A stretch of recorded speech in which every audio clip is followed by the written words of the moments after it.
COVID-19 pandemic is still going strong, but the CARES Act, program designed to help people through it, is about to end. Fox 44's Brian Glenn found out what renters and landlords need to know. CARES Act 2020 is set to expire at the end of July. So my question to you is, if you're a tenant, if you're someone who's been taking advantage of the fact that you have not been able to make your rent payment and you've been protected from being evicted, what do you do at the end of the month when this thing expires? What are your options? Very good question. I think the first answer is communicate with your landlord.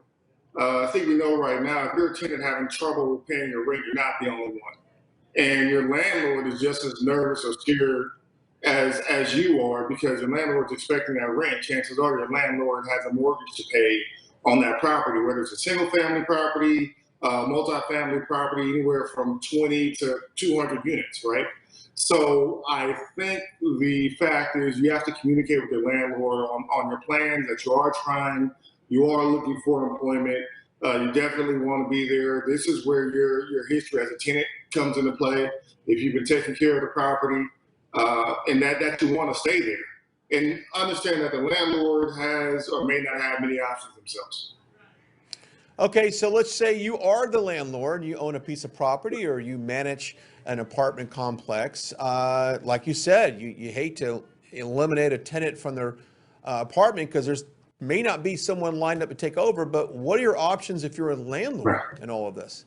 I think your option as a landlord, now you have two separate parties to communicate with, right? So you have the tenant, and then you have whoever you hold your loan or mortgage with, unless you're fortunate enough to purchase the asset cash.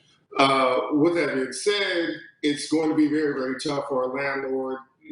This is where your relationship with your individual tenants come into play. Have you been communicating with them outside of there being issues? You know, has there been a two-way conversation? If not, I would start that immediately right now. As we know, right now is not a time to put your head in the sand. Right now is the time to figure it out. We've been very blessed with the real estate industry here in Texas as a whole, really in Dallas-Fort Worth, to where the past 10 years, you didn't necessarily have to worry about figuring it out. Right now, the people who communicate best and kind of come to terms with not only their tenants, but with their mortgage companies are going to be the ones that come out of this ahead. Seems like communication is the key in all of this. Hey, we appreciate your time today weighing in on this subject. Thank you. Thank you. Appreciate it. Thank you.